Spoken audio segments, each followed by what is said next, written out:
छात्रों नमस्कार, मैं हूं चंदन कुमार और आज हम बात करेंगे बीए पार्ट 1 हिंदी ऑनर्स के पेपर 2 में कबीर के एक नए पद पर।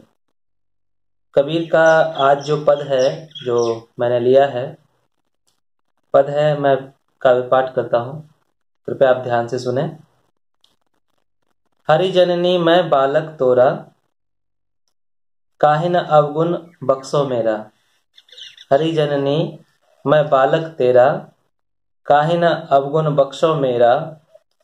सुत अपराध करे दिन केते, जननी के चित आव न तेते। कर गही केश करे जो धाता, तोड़ न हेत उतारे माता। कहे कबीर एक बुद्धि विचारी, बालक दुखी दुखी महतारी। हरि जननी मैं बालक तेरा। असल में ये कबीर की जो पंक्तियां हैं, ये रामायणी की पंक्ति है और ये बड़ी पंक्ति है, मगर हमें पाठ्यक्रम में ये पहला जो स्टैंजा है पढ़ना है। तो मैं इसके बारे में ये कहूँगा कि कबीर अपने भक्ति भाव के समर्पण के लिए कभी राम के प्रतीक का इस्तेमाल करते हैं, कभी गुरु की महिमा गाते हैं, कभी अपने भाव को हरि से जोड़ कर देखते हैं। अपने भक्ति भाव के समर्पण के लिए तो उन्होंने कई सारे प्रतीकों का इस्तेमाल किया है। तो उसी में आज उन्होंने हरि को जननी के रूप में यहाँ व्यक्त किया है, अपनी माता के रूप में हरि को उन्होंने माना है। कबीर कहते हैं, हे ईश्वर आप मेरी माता हैं, जननी हैं और मैं आपका पुत्र हूँ।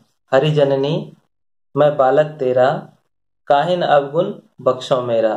कहते हैं, हे आप अगर माँ हैं और माता की तरह हैं, माता के समतुल्य हैं, तो क्यों नहीं मेरे अवगुण को बख्श देते हैं, क्यों नहीं मेरा अवगुण क्षमा कर देते हैं। आगे है, सुत अपराध करे दिन केते, जननी के चित आव न तेते। कबीर कहते हैं कि बेटा अगर कितना भी अपराध करे तो माँ उसे अपने चित्त में नहीं उतारती है, चित्त से नहीं लगाती है। आगे है, कर गही केस करे जो धाता, तोड़ न हेत उतारे माता। अगर कभी ऐसा होता है कि बालक अपनी माता के बाल खींचता है, तो उस स्थिति में भी माँ अपने बच्चे से रुष्ट नहीं होती है। माँ उससे स्नेह भाव से ही अपना बाल छुड़वाती है, या फिर तब भी माँ का स्नेह कम नहीं होता है। कर गही केश करे जो धाता, कर मन साथ, गही मने हाथ में आ जाना, केश। अगर माँ का केस बच्चे के हाथ में भी आ जाता है तो माँ फिर दुलार से स्नेह से उसे छुड़ा लेती है। एकदम साधारण अर्थ है।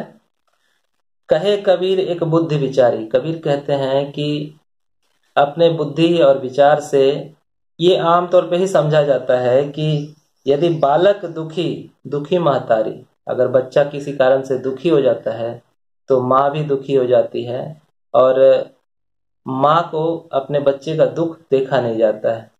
तो इस तरह से कबीर ने ये कोशिश की है कि ईश्वर से अपना संबंध जोड़ने का। कबीर कई तरह से अपना संबंध भगवान से जोड़ते हैं, ईश्वर से जोड़ते हैं।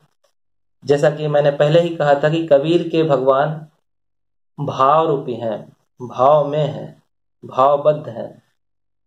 प्रेम और मर्म के प्रतीकित रूप को उन्होंने भगवान कहा है, जो व्यक्त किया है जिसे। कबीर एक जगह कहते हैं, कबीर कुता राम का मुतिया मेरा नाव, गले राम की जेबरी जित खेचत तित जाओ। कबीर अपने को कुत्ता भी कहते हैं, कबीर अपने को बालक भी कहते हैं, कबीर अपने को मतलब एक जगह बहुरिया कहते हैं, दुल्हन कहते हैं। तो इन सब चीजों के द्वारा कबीर अपने समर्पण को, अपने भाव के समर्पण को व्यक्त करते हैं। अपने चित्त को निर्मल करने की प्रक्रिया है कबीर के यहाँ ये। जब एक साधक, एक भक्त अपने आप के व्यक्तित्व का पुनर्निर्माण करता है, तो उसके सामने कई सारी कठिनाइयां आती है। साधना के मार्ग में हो या फिर अ, अपने आप के परिष्कार का वो कार्य हो, उसमें जब भी ऐसा लगता है साधक को कि वह कमजोर पड़ता जा रहा है, तब उसके सामने वह अतिमानवीय सत्ता आती है जिसे हम भगवान कहते हैं।